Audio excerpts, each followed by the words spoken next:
क्या एक आम आदमी होना गुनाह है?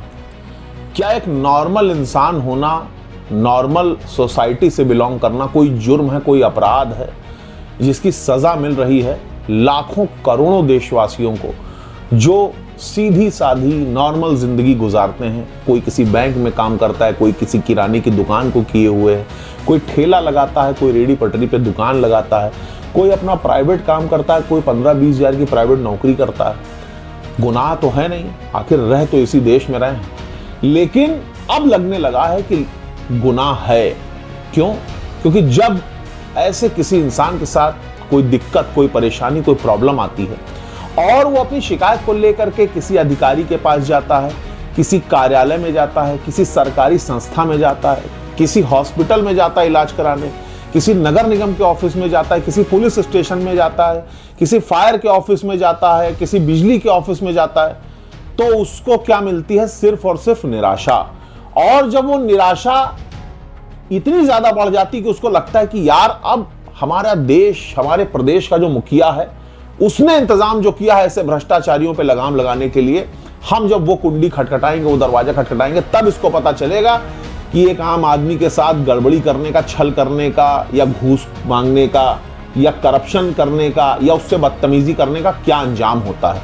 लेकिन जब वो शिकायत दर्ज कराता है और वो दर्ज कराई हुई शिकायत सिर्फ एक मजाक बन के रह जाती है, 2-2, 3-3 महीने गुजर जाते हैं लेकिन उसका निस्तारण नहीं हो पाता, उसको कोई रिलीफ नहीं मिल पाता, तो वो इंसान आखिर जाए तो कहां जाए?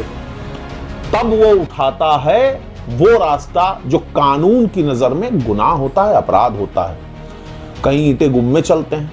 अभी देखिए गर्मियां थी, कितने बिजली उपकेंद्रों पर अद्धे गुम में ईंटें चले, तमाम तोड़फोड़ हुई, तमाम पीएसी और पुलिस बटालियन लगानी पड़ी कि भाई जनता उग्र हो रही है। आखिर क्यों? अभी देखिए तस्वीरें आ रही हैं, पूरे देश से, पूरे प्रदेश से तस्वीरें आ रही हैं। यहां लखनऊ सिटी में न जाने कितने लोगों के घरों में पानी घुसता हुआ दिखाया जा रहा है। तमाम मोहल्ले, तमाम सड़कें ऐसी हैं जो लबालब भर गई, लोगों की गाड़ियां डूब गई। सूरत से अभी अभी तस्वीर आई है, वीडियोस आ रही हैं, देखो आज पूरा दिन हो गया वही देखते हुए। इतना बुरा हाल है, लोगों का करोड़ों का नुकसान हो गया। जिम्मेदारी किसकी थी? नगर निगम की थी। क्यों? टैक्स नगर निगम ले रही है, गर्दन दबाकर वसूल रही है, आदमी मरा जा रहा है, लेकिन ड्रेनेज की व्यवस्था नहीं है, पानी की व्यवस्था नहीं, निकलने की, नाले से पानी नहीं निकल रहा है, लोगों के घर में भर रहा है, बरसात का सीजन है। और इन्हीं सब समस्याओं के निस्तारण के लिए हम अगर उत्तर प्रदेश की बात करें, हालांकि पूरे देश भर में जगह जगह पर यह प्रक्रिया अपनाई जा रही है, पीएम पोर्टल भी है, लेकिन यूपी में जन सुनवाई पोर्टल यानी कि आईजीआरएस, जो ग्रीवियांस सर्विस सरकार के द्वारा, उत्तर प्रदेश सरकार के द्वारा चालू की गई थी, उस ग्रीवियांस पोर्टल पर की गई किसी भी शिकायत का 1% रत्ती भर भी साफ तरीके से, निष्पक्ष तरीके से, या यूं कह लें कि जांच पड़ताल करके निस्तारण नहीं हो रहा है। और इसका जीता जागता सबूत है वो पोस्टें, वो वीडियोस, लोगों के कमेंट्स, जो लोग भर भर के लाखों की संख्या में, हजारों की संख्या में हर उस पोस्ट पर डाल रहे हैं जो जन सुनवाई से रिलेटेड है।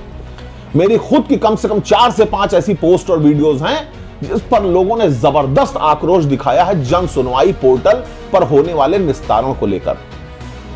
पहले तो अगर कोई शिकायत होती है, इंसान पोर्टल खोलता है तो कहिए 10 बार ओटीपी ना आए, अगर ओटीपी आएगा तो कहिए वो सर्वर उसका बैठ जाए, तमाम बार तो यही दिखाता रहता है सर्वर डाउन है, सर्वर डाउन है, 2-2 दिन कहिए डाउन रहे, मगर आदमी को तनख्वाह पूरी मिलेगी। उस विभाग के जो जनसुनवाई पोर्टल, जो आईजीआरएस पोर्टल से संबंधित जो विभाग होगा, जो अधिकारी कर्मचारी लगाए गए हैं, उनको तनख्वाह 300 दिन की मिलेगी। भले पोर्टल बैठा रहे, आदमी मर जाए, उसका काम हो या ना हो, शिकायत का निस्तारण हो ना हो, शिकायत दर्ज हो पाए ना हो पाए, ओटीपी पहुंच ना पाए, कोई दिक्कत नहीं। चलिए मान लेते हैं इंटरनेट की कमी होगी, सर्वर की कमी होगी, भाई बड़ी समस्या, बहुत ज्यादा काम है, बहुत लोड है।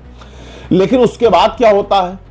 आदमी ने शिकायत दर्ज कराई, अब वो बैठा है, दिक्कत आज है, दर्द आज है, परेशानी आज है, दिक्कत परेशानी आज है, और फोन आ रहा है उसके पास 1 हफ्ते के बाद, हाँ भैया आपने वो एक शिकायत की थी, वो आपका प्रार्थना पत्र आया हुआ है, तो आप ही ने की थी, पहले उसको कंफर्म किया, चलिए मान लीजिए इधर से कंफर्म हो गया, अब भाई साहब को बुलाया गया। अब जो पीड़ित था उसकी और पीड़ा का दौर चालू हुआ, और ज्यादा उसको दिक्कत परेशानी चालू हुई। अब वो सारा काम छोड़ करके अब वो कहां जाएगा? जिस अधिकारी का फोन आया है, सपोज करिए पुलिस वाले का फोन आया, उसने कहा हाँ भाई चौकी चले आइए। ड्यूटी पुलिस वाले की है कि वो पीड़ित के पास जाए और पीड़ित के पास जा करके और पूछे कि भैया बाबूजी आपने दिक्कत परेशानी दर्ज कराई थी, मेरे पास जांच आई है, क्या प्रॉब्लम है, कहां क्या हो गया, क्या दिक्कत है, क्या बात है। लेकिन ऐसा होता नहीं है, उल्टा वो 4 बार आपको चौकी दौड़ाएंगे। 4 बार जब आप जाएंगे तो आधा आधा 1-1 घंटा बैठे रहेंगे, लेकिन वो मिलेगा थोड़ी आपको। वो बताएगा कि अभी हम फलानी जगह हैं, गश्त कर रहे हैं, थाने पर हैं, सीओ साहब आए, एसएसपी साहब मीटिंग ले रहे हैं, आप बैठे हैं वहां पर। और बैठा कौन है? पीड़ित। अभियुक्त का तो आता पता ही नहीं है। क्यों?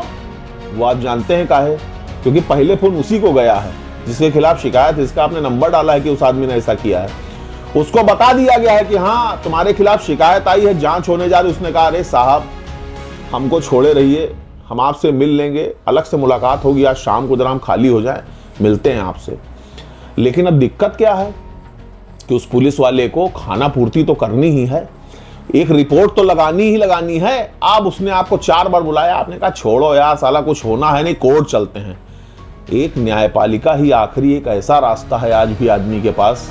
इसीलिए शायद आदमी लाख ठोकरें खाने के बाद, लाख बार हताश होने के बाद, लाखों दिक्कतें होने के बाद भी सोचता है कि यार चलो कोई बात नहीं, वकील साहब के पास चलेंगे, कोर्ट चलेंगे। लेकिन जो जन सुनवाई पोर्टल की हालत है वो ये है कि इंस्पेक्टर साहब सीधे सीधे आपको 3 से 4 बार दौड़ाने के बाद आपके साथ एक बढ़िया सी सेल्फी लेंगे। आजकल वो सेल्फी ले करके फोटो लगाने वाला की मैप दिखाया जाए कि भाई आप आए थे, इंस्पेक्टर साहब आपसे मिले थे, उन्होंने आपको सुना। हर चीज का जुगाड़ है। सरकार को क्या लगता है कि आप जनता को गुमराह कर लेंगे, सगुफा दिखा लेंगे? या अधिकारियों को क्या लगता है कि बेवकूफ है आदमी, माथे पे उल्लू लिखा हुआ है क्या, कि फोटो खींच के डाल दोगे तो लगेगा कि तुमने निस्तारण कर दिया? सब जानते हैं लोग इस IGRS पोर्टल का इतना जबरदस्त मिसयूज हुआ और इतना ज्यादा लोगों को बेवकूफ बनाया गया कि 100 में से 100 शिकायत, और अगर थोड़ा और मजाक में कहें तो 100 में से 150 शिकायत ऐसी हैं जिनका निस्तारण कभी होता ही नहीं। और अगर होता है तो एक पक्षीय रूप से बिना पीड़ित को सुने, बिना उसकी परेशानी को जाने, बिना जांच पड़ताल किए सीधे उठा करके अपोजिट पार्टी से मिल करके रुपया पैसा लेकर सारी चीजें मैनेज करके और सीधे सीधे उस ग्रीवियांस को डिसाइड करके डिस्पोज कर दिया जाता है। कई बार तो आप उस पोर्टल पर जा करके जब अपनी शिकायत की स्थिति देखेंगे तो लिखा रहेगा निस्तारित, लेकिन उसके आगे आप अनुलग्नक यानी कि अटैचमेंट यानी कि क्या रिपोर्ट लगी वो पाएंगे ही नहीं, उसका आता पता ही नहीं होता। आप देखते रहोगे कि अरे निस्तारण तो लिखा है लेकिन शिकायत का जो निस्तारण हुआ उसकी रिपोर्ट, तो रिपोर्ट पता लगा है ही नहीं। आप ढूंढते रहो, अब कहां जाओगे? अच्छा मान लीजिए आपकी जनसुनवाई पोर्टल की शिकायत का निस्तारण नहीं हुआ, तो उससे संबंधित कौन सी क्या अपील है? आप उस पर दोबारा से रिमाइंडर डालोगे? बैठे रहो आप 2 महीना, मर के आम आदमी खत्म हो जाएगा, चिता हो जाएगी ठंडी। जिसके खिलाफ शिकायत किया था वो आकर के मर्डर कर देगा, लूट कर लेगा, हाथ पैर तोड़ देगा, और ज्यादा दिक्कत पैदा कर देगा कि बहुत तुम शिकायत करने वाले थे, अभी बता रहे हैं तुमको। लेकिन आम आदमी की गलती यह थी कि उसने इस पोर्टल पर जाकर के शिकायत की।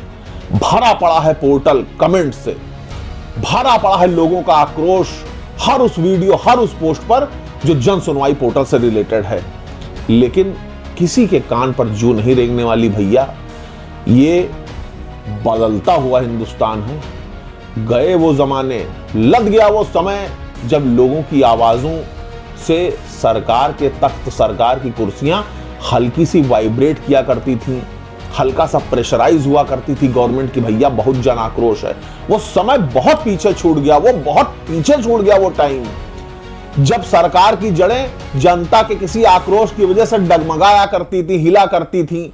जब विद्रोह की आवाज जब गूंजती थी तो जो गवर्नमेंट होती थी उसके पांव उखड़ते थे। अब ये सशक्त भारत है, सख्ती के साथ में आदमी बैठा हुआ कुर्सी पकड़ के, तुम चिल्ला के मर जाओ, दहाड़ते रहो, बनाओ वीडियो, बनाओ, अपनी जितनी पोस्ट डालनी है डालो, लड़ते रहो काला कोट पहन करके तुम कचहरी में। हमको जो करना है वो करेंगे। लगाओ तुम थाने का चक्कर लगाओ, ऑफिस का चक्कर लगाओ, कोर्टों में जाओ, वहां अपनी बात कहो, चिल्लाओ, हमारा कोई कुछ नहीं बिगाड़ पाएगा। हम राजा हैं, मठाधीश हैं। ये पूरा माइंडसेट गवर्नमेंट का बन चुका है। इसीलिए हजारों, लाखों, करोड़ों की संख्या में लोगों का आक्रोश दिखाई देने के बाद, पोस्ट देखने के बाद, जनता जो ऑनलाइन आकर के वीडियोस डालकर अपना रोना रो रही है, अपना आक्रोश दिखा रही है, अपनी समस्याएं कह रही है, भर भर के कोस रही है गवर्नमेंट को, उसका 1% भी, कोई भी असर सरकार पर या किसी भी विभाग पर नहीं हो रहा है और ना ही होगा। लेकिन फिर भी चूंकि जिंदा है, इंसान है, पीड़ित हैं, इस भ्रष्टाचारी तंत्र के शिकार हैं, दुर्भाग्य से ऐसी जगह रह रहे हैं, ऐसे माहौल में रह रहे हैं, इसलिए अपनी पीड़ा को बार बार आकर के कह रहे हैं, जलील हो रहे हैं, हंसी के पात्र भी बन रहे हैं कि भौंकते रहो, कोई असर नहीं होने वाला। लेकिन भाई, जब तक जीवित हैं, गलत के खिलाफ बोलेंगे जरूर। ऐसा कोई आदमी पैदा नहीं हुआ अभी जो गलत के खिलाफ बोलने से रोक पावे। धन्यवाद।